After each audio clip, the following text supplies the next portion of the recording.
नमस्कार दोस्तों, मैं उमेश कुमार स्वागत करता हूं आप सभी का मेरे चैनल स्टडी विद उमेश में। आज मैं आप सभी के लिए लेकर के आया हूं भौतिकी के कुछ महत्वपूर्ण प्रश्न और ये सभी आंकिक प्रश्न होंगे। तो आइए हम कुछ आंकिक प्रश्नों को हल करते हैं और मैं आप सभी से ये रिक्वेस्ट करता हूं कि आप सभी मेरे चैनल को अधिक से अधिक लाइक, सब्सक्राइब और शेयर करें। तो आइए आज हम लेते हैं पहला सवाल और आज का पहला सवाल है कि एक वस्तु 16 मीटर की दूरी 4 सेकंड में तय करती है तथा अगले 16 मीटर की दूरी 2 सेकंड में तय करती है, तो वस्तु की औसत चाल क्या है? ये प्रश्न वैसे तो भौतिकी में हाई स्कूल की परीक्षाओं में आते ही हैं, कंपटीशन की परीक्षा की दृष्टि से भी ये महत्वपूर्ण प्रश्न है। तो हमको क्या करना है कि वस्तु की औसत चाल ज्ञात करनी है। औसत चाल ज्ञात करनी है, औसत चाल। तो हमें यह पता है कि औसत चाल बराबर होता है कुल दूरी बटा में कुल समय। कुल दूरी बटा कुल समय। तो अब यहां हम क्या देख रहे हैं कि वस्तु ने कुल कितनी दूरी तय की है? तो वस्तु ने पहले 16 मीटर की दूरी तय की और फिर 16 मीटर की दूरी तय की। तो वस्तु ने दूरी तय की 16 मीटर प्लस 16 मीटर बटा में वस्तु को कुल समय कितना लगा? तो पहले 4 सेकेंड और फिर 2 सेकेंड। 4 सेकेंड और 2 सेकेंड, तो कुल समय हो गया 32 मीटर और कुल दूरी हो गई 6 सेकेंड। ठीक है, अब हम क्या करते हैं कि 32 मीटर में 6 सेकेंड से भाग दे देते हैं। तो 6 पंजे 30, 2 बचता है, दशमलव देते हैं, 20 हो जाता है, 6 तिया 18। अब लगातार 3 आता रहता है, तो 5.3 मीटर प्रति सेकेंड आसानी से हमारा उत्तर आ जाता है। हमारा दूसरा प्रश्न, किसी यात्रा के शुरू होते समय कार का ओडोमीटर 2000 किलोमीटर प्रदर्शित करता है और यात्रा समाप्ति पर वह 2400 किलोमीटर प्रदर्शित करता है। अब यदि इस यात्रा में 8 घंटे का समय लगता है, तो कार की औसत चाल क्या है? तो देखिए हमें क्या दिया गया है कि यात्रा शुरू होने से पहले कार का ओडोमीटर जो है वो 2000 किलोमीटर बता रहा है। यानी हम लिख सकते हैं कि प्रारंभिक स्थिति जो है वो है 2000 किलोमीटर और यात्रा समाप्ति के बाद जो बताता है वो अंतिम स्थिति है। तो अंतिम स्थिति क्या है? अतः 2400 किलोमीटर है। तो कुल विस्थापन या कुल दूरी कितना तय किया गया? तो कुल तय दूरी, तो कुल तय दूरी बराबर अंतिम स्थिति माइनस प्रारंभिक स्थिति बराबर हो गया आपका 400 किलोमीटर। और कार ने समय कितना लिया है? तो समय आपको लगा है 8 घंटे का। 8 घंटे का। अब पता करनी है कि औसत चाल क्या है। तो औसत चाल बराबर कुल दूरी बटा कुल समय। कुल दूरी बटा कुल समय। तो कुल दूरी कितनी तय की गई है? तो कुल दूरी तय की गई है 400 किलोमीटर। कुल समय कितना लिया गया है? तो समय लिया गया है 8 घंटे। 8 पंजे 40, 50 किलोमीटर प्रति घंटे। ये आपके कार की औसत चाल है। ठीक है, आइए लेते हैं अब अगला सवाल। तीसरा सवाल है कि उषा 90 मीटर लंबे तरल ताल में तैरती हुई एक सिरे से दूसरे सिरे तक सरल रेखीय पथ में जाती है तथा वापस आ जाती है। ऐसा करने में उसे 1 मिनट का समय लगता है। उषा की औसत चाल और औसत वेग क्या है? उसकी औसत चाल ज्ञात करनी है और औसत वेग ज्ञात करनी है। तो अब देखिए आपको पता है कि औसत चाल बराबर होता है कुल दूरी बटा कुल समय, जबकि औसत वेग बराबर होता है कुल विस्थापन बटा कुल समय। तो आइए इसके लिए हमको क्या चाहिए कि सबसे पहले हमको चाहिए कि कुल दूरी उसने कितनी तय की। तो कुल दूरी कुल दूरी बराबर 90 मीटर जाने में और 90 मीटर आने में, कुल हो गई 180 मीटर की दूरी।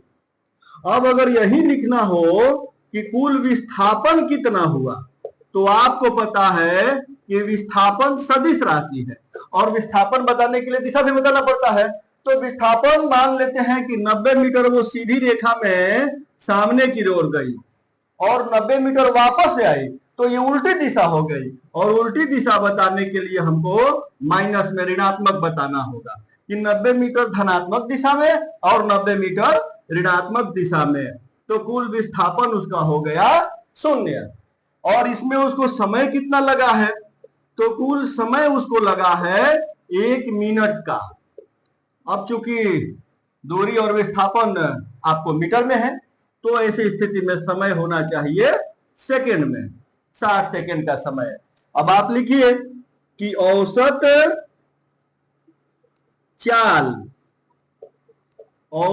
चाल बराबर कुल दूरी बटा कुल समय।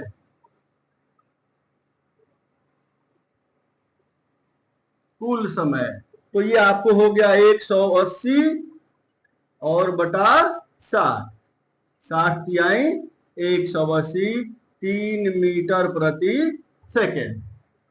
और उधर है आपको औसत वेग, तो औसत वेग बराबर कुल विस्थापन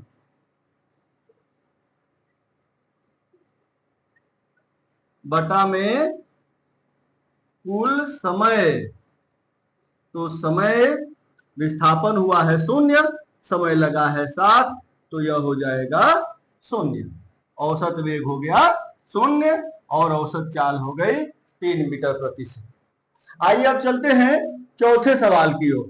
तो चौथा सवाल हमारा क्या कह रहा है कि कोई कार 30 किलोमीटर की दूरी 40 किलोमीटर प्रति घंटे की एक समान चाल से तथा अगले 30 किलोमीटर की दूरी 20 किलोमीटर प्रति घंटे की एक समान चाल से तय करती है। कार की औसत चाल ज्ञात करें। तो देखिए, कार ने दो भिन्न भिन्न चाल से दूरी तय किया हुआ है और आपको पता है कि औसत चाल बराबर कुल दूरी बटा कुल समय होता है। तो आइए कुल दूरी और कुल समय पहले ज्ञात करते हैं। तो कुल दूरी तो आपको दिया गया है कि 30 किलोमीटर की चाल से पहले चलती है और 20 किलोमीटर प्रति घंटे की चाल से फिर 30 किलोमीटर की दूरी चलती है। तो 30 किलोमीटर की दूरी उसने 2 बार चली है। तो 30 किलोमीटर प्लस 30 किलोमीटर बराबर 60 किलोमीटर। 60 किलोमीटर उसने कुल दूरी तय की है। अब समय उसको कितना लगा है, तो पहले 30 किलोमीटर की दूरी 40 किलोमीटर प्रति घंटा की चाल से चली है। तो पहली दूरी तय करने में लगा समय बराबर पहले तय दूरी बटा चाल, तो 3/4 घंटा आप लिख सकते हैं। 3/4 घंटा उसको पहले लगा। दूसरी दूरी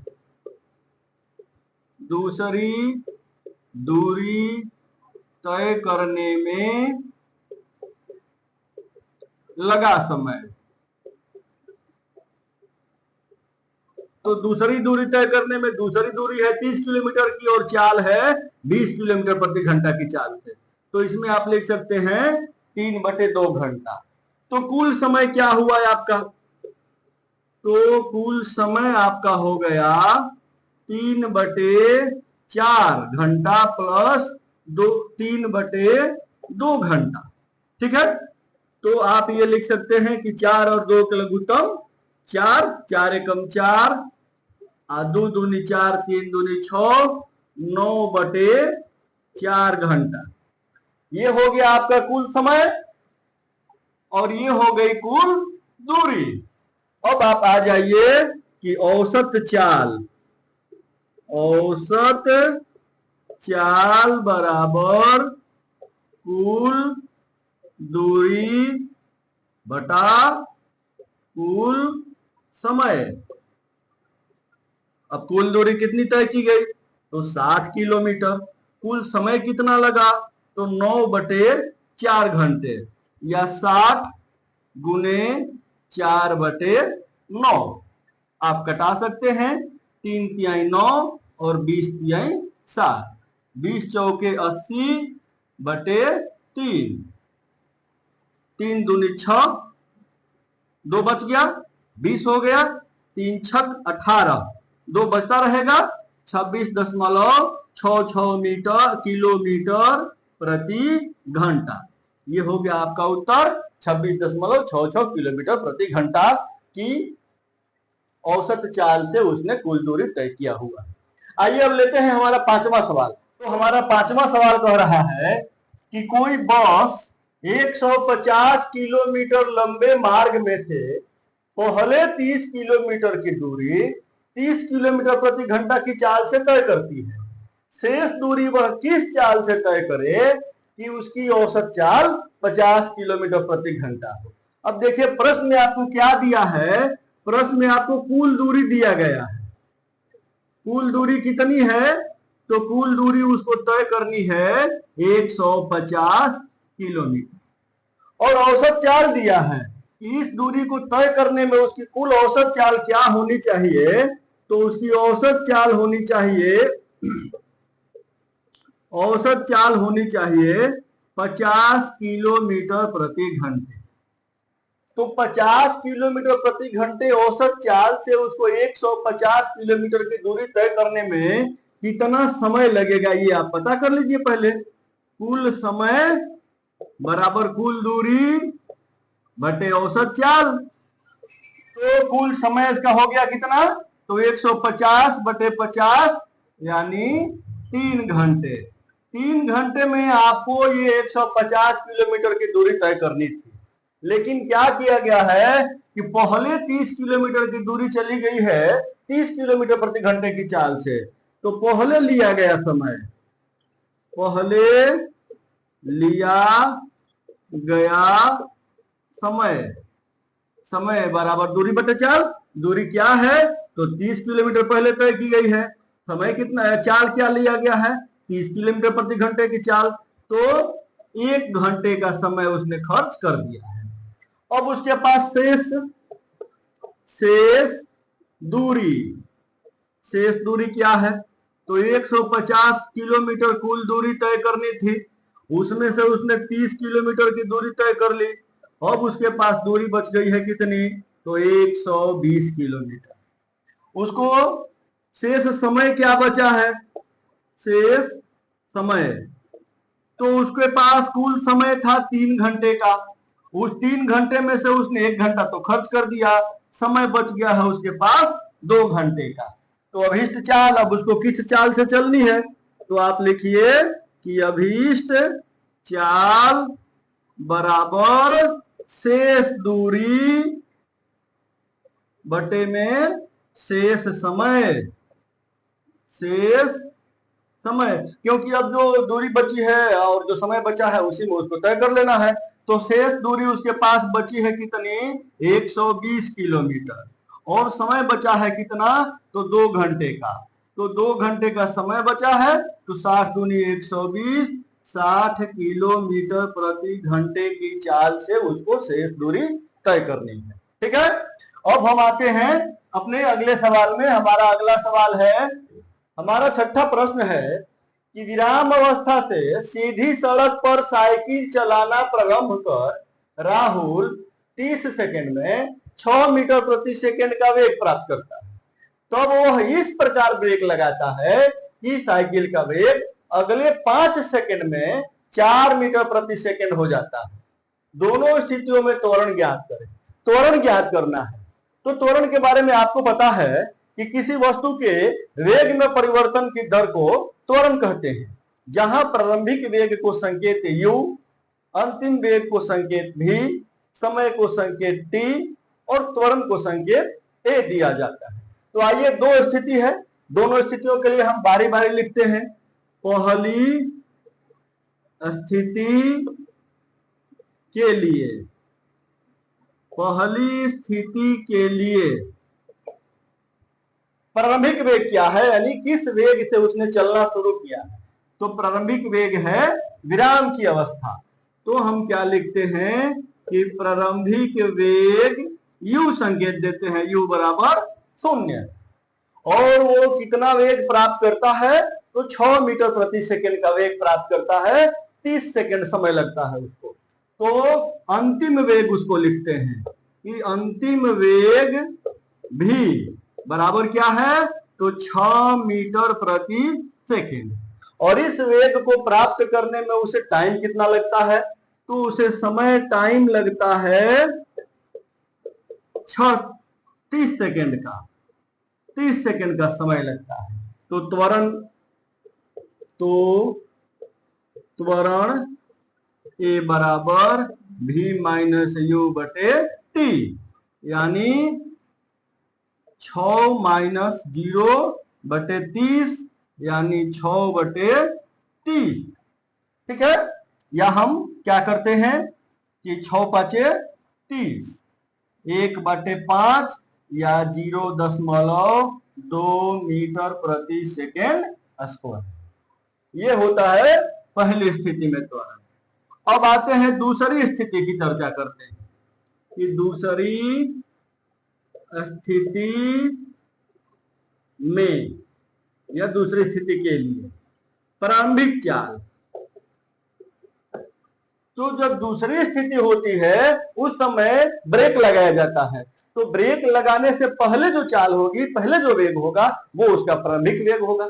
तो ब्रेक लगाने से पहले उसकी जो साइकिल है वो 6 मीटर प्रति सेकंड की चाल से चल रही है।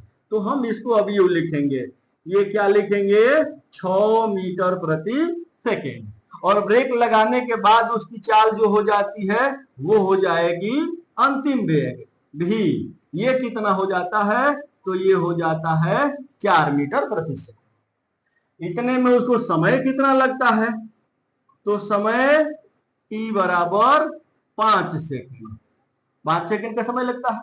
तो अब की बार त्वरण निकालते हैं कि त्वरण a बराबर v माइनस यू बटे t, यानी 4 माइनस 6 बटे 5, 4 माइनस 6 यानी -2 बटे -5, भाग दे देंगे तो -0.5 चौके 20, -0.4 मीटर प्रति सेकेंड स्क्वायर। ये हो गया दूसरी स्थिति का त्वरण। अब आते हैं हम आज का 7वां प्रश्न लेते हैं। एक खिलाड़ी एक सीधे पथ पर विराम की स्थिति से दौड़ना प्रारंभ करता है। 5 सेकंड के बाद उसका वेग 20 मीटर प्रति सेकंड हो जाता है। उसका त्वरण ज्ञात करें। तो अब देखिए कि ये जो 5 सेकंड का समय अंतराल दिया है, इसके पहले जो वेग होगा वो प्रारंभिक वेग कहलाएगा और इसके बाद जो वेग होगा वो अंतिम वेग कहलाएगा। तो आप लिखिए कि प्रारंभिक वेग, यू संकेत करते हैं कि प्रारंभिक वेग क्या है, तो वो विराम से शुरू करता है। तो प्रारंभिक वेग हो गया 0। और अंतिम वेग क्या है, तो अंतिम वेग वो प्राप्त करता है 20 मीटर प्रति सेकंड का वेग। इतना वेग प्राप्त करने में उसको समय कितना लगता है, तो समय उसको लगता है 5 सेकंड का, 5 सेकंड का। तो सीधा सा सवाल है कि त्वरण क्या होगा, तो हमें पता है कि a बराबर v माइनस यू बटा टी, यानी 20 मीटर प्रति सेकेंड -0 बटे 5 सेकेंड, या 20 बटे 5, 5 चौके 20, 4 मीटर प्रति सेकेंड स्क्वायर। यानी त्वरण का मात्रक मीटर प्रति सेकेंड स्क्वायर होता है, क्योंकि वेग का मीटर प्रति सेकेंड बटा में सेकेंड, तो मीटर प्रति सेकेंड स्क्वायर हो जाता है। तो ये हमारा उत्तर हो गया 4 मीटर प्रति सेकेंड स्क्वायर। आइए अब हम चलते हैं और लेते हैं अपना अगला सवाल। 8वां प्रश्न है कि एक रेलगाड़ी विराम अवस्था से सीधी पटरी पर चलना प्रारंभ करती है और 5 मिनट में 72 किलोमीटर प्रति घंटा का वेग प्राप्त करती है। रेलगाड़ी का त्वरण और तय की गई दूरी ज्ञात कीजिए। तो यहाँ आपको क्या दिया है कि रेलगाड़ी गति शुरू करती है विराम अवस्था से, यानी प्रारंभिक वेग है 0, विराम अवस्था है, और टाइम लेती है 5 मिनट, और 5 मिनट के बाद उसका वेग हो जाता है, तो ये अंतिम वेग हो जाता है क्या, तो 72 किलोमीटर प्रति घंटा। अब यहां देखिए कि आपको समय दिया गया है मिनट में और चाल दिया गया है 72 किलोमीटर प्रति घंटा में, और हमें पता है कि सभी राशियों को एक मात्रक में रखना जरूरी होता है। तो हम क्या करें कि 72 किलोमीटर प्रति घंटा को मीटर प्रति सेकंड में बदल लें। तो आपको पता होना चाहिए कि किलोमीटर से मीटर प्रति सेकंड में बदलना होता है तो 5/18 से गुना करते हैं। ऐसा इसलिए करते हैं कि 1 किलोमीटर में 1000 मीटर होते हैं और 1 घंटे में 3600 सेकंड होते हैं। अब आप क्या करते हैं, 2 जीरो से 2 जीरो कटा देते हैं, 5 दूनी 10, 18 दूनी 36, यानी 5/18 मीटर प्रति सेकंड होता है 1 किलोमीटर प्रति घंटा बराबर। तो आप इस 72 किलोमीटर प्रति घंटा को बदल दीजिए।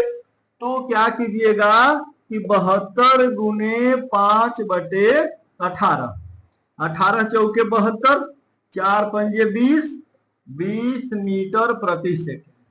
ये हो गया आपका अंतिम वेग। समय क्या लगा है, टी, तो समय लगा है 5 मिनट का। अब इसको बदलिए सेकंड में, तो सेकंड में बदलने के लिए आपको पता है कि हर मिनट में 60 सेकंड होता है, तो 60 से गुना कर दीजिए, तो हो गया आपका 300 सेकंड। अब देखिए आपको चाल पता हो गए और सेकंड पता हो गया। अब क्या पूछ रहा है कि त्वरण बताइए, तो त्वरण ए बराबर v माइनस यू बटे टी।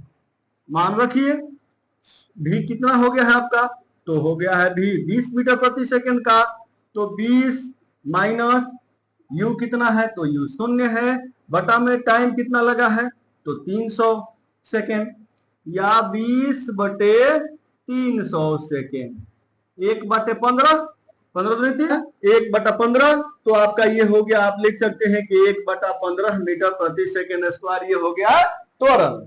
अब आप आते हैं कि दूरी तय करते हैं क्या है, तो दूरी s का सूत्र लिखते हैं कि s बराबर v square minus you square बटे 2a।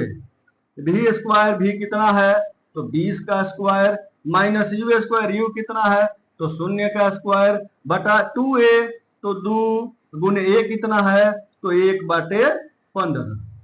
या आप लिख सकते हैं कि 20 बिसा 400, अब 0 हटा दीजिए, अब बटा 2 एकम 2, आइए 15 बटा के बटा में है तो नीचे ऊपर लेके चले जाइए 15, अब 2 दूनी 4, 15 दूनी 30, ये हो गया आपका 3000 मीटर, या आप इसको लिख सकते हैं 3 किलोमीटर।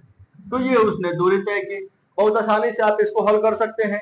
आइए लेते हैं आज का 9वां सवाल। अब हमारा 9वां सवाल है कि कोई कार एक समान त्वरण के साथ 5 सेकंड में 18 किलोमीटर प्रति घंटा से 36 किलोमीटर प्रति घंटा का वेग प्राप्त करती है। कार का त्वरण तथा तय की गई दूरी ज्ञात करें।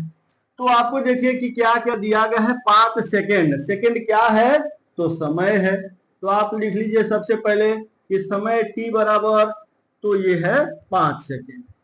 अब पहले उसका वेग क्या था, तो 18 किलोमीटर प्रति घंटा, तो प्रारंभिक वेग इसको आप लिखिए कि प्रारंभिक वेग u बराबर 18 किलोमीटर प्रति घंटा। आप देखिए यहाँ समय आपको दिया गया है सेकंड में और वेग दे दिया गया है किलोमीटर प्रति घंटा में, तो आप इसको बदल लीजिए मीटर प्रति सेकंड में, जैसा कि अभी हम लोगों ने बदला था। तो 18 गुने 5/18, यानी 5 मीटर प्रति सेकंड। और प्राप्त क्या करती है, अंतिम वेग, तो अंतिम वेग उसका हो जाता है 36 किलोमीटर प्रति घंटा। अब इसको आप बदल दीजिए, तो 36 गुने 5/18, 18 दूनी 36, 5 दूनी 10, यानी 10 मीटर प्रति सेकंड। तो ये अंतिम वेग हो गया, ये प्रारंभिक वेग हो गया और ये टाइम हो गया। अब क्या कह रहा है कि कार का त्वरण, तो त्वरण ए बराबर भी माइनस यू बटे टी। भी क्या है तो 10 माइनस यू क्या है 5 बटे टी क्या है 5, यानी 10 माइनस 5 मीटर प्रति सेकेंड, अब बटा में 5 सेकेंड, 5 5 कट गया, 1 मीटर प्रति सेकेंड स्क्वायर। ये हो गया उस कार का त्वरण 1 मीटर प्रति सेकेंड स्क्वायर। अब क्या कर रहा है कि तय की गई दूरी भी ज्ञात करें, तो दूरी के लिए आप लिखेंगे कि एस बराबर, दोनों में से कोई सा भी सूत्र का प्रयोग आप कर सकते हैं, भी स्क्वायर माइनस यू स्क्वायर बटा 2a या UT plus half eighty square. तो हम लिखते हैं कि भी स्क्वायर माइनस यू स्क्वायर बटा 2a, भी स्क्वायर यानी 10 के स्क्वायर, यू स्क्वायर यानी 5 के स्क्वायर बटा 2 गुने ए यानी ए, यानी 10 के स्क्वायर 10 दहा 100 माइनस 5 पचे 25 अब बटा 2 एकम 2, 100 माइनस 25 बराबर 75 बटा 2 कट गया 37.5 मीटर। ये उसने दूरी तय की 37.5 मीटर की। ठीक है, अब आइए लेते हैं अगला सवाल, प्रश्न नंबर 10, और ये हमारा 10वां प्रश्न है कि किसी कार में ब्रेक लगाने पर वह गति के विपरीत दिशा में 6 मीटर प्रति सेकेंड स्क्वायर का त्वरण उत्पन्न करती है। यदि कार रुकने में 2 सेकेंड का समय लेती है तो 2 सेकेंड में तय दूरी ज्ञात करें। अब देखिए कि आपको क्या दिया गया है, त्वरण दिया गया है 6 मीटर प्रति सेकेंड स्क्वायर का। ए बराबर माइनस 6 मीटर प्रति सेकेंड स्क्वायर, माइनस इसलिए कि वो प्रश्न साफ साफ कह रहा है कि गति के विपरीत दिशा में है, गति के विपरीत दिशा में, तो माइनस में ऋणात्मक हो जाएगा। और उत्पन्न यदि कार रुकने में 2 सेकेंड का समय लेती है, टाइम कितना लेती है तो वो टाइम लेती है 2 सेकेंड का। अब 2 सेकेंड में तय दूरी क्या होगी, एस बराबर आपको ज्ञात करना है कि दूरी कितनी उसने तय की। तो अब देखिए कि आपको u अथवा v तो मालूम नहीं है, मालूम नहीं है तो मालूम कर सकते हैं। कैसे मालूम करेंगे कि ब्रेक लगाने के बाद तो वो रुक जाती है, रुक जाती है तो उसका अंतिम वेग हमको पता है कि उसका अंतिम वेग 0 है, अंतिम वेग 0 है। अब उसका प्रारंभिक वेग क्या है, क्योंकि अगर ut plus half eighty square लेते हैं तो उसमें u की आवश्यकता है, भी स्क्वायर माइनस यू स्क्वायर लेते हैं तो उसमें भी u की आवश्यकता है। तो u ज्ञात करते हैं तो आपको पता है कि त्वरण का जो व्यंजक होता है कि a बराबर भी माइनस यू बटा टी, इससे आप कर सकते हैं कि भी माइनस यू बराबर ए टी।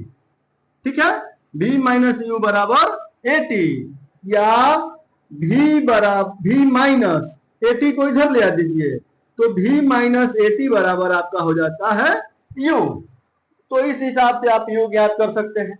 तो आप क्या करते हैं कि मान लिखते हैं v का मान 0 है, माइनस a का मान क्या है तो a का मान -6 है, t का मान क्या है तो t का मान 2 है, बराबर क्या है तो u। तो 6 दूनी 12 माइनस माइनस प्लस, यानी u आपका क्या हो गया कि u हो गया 12 मीटर प्रति सेकेंड।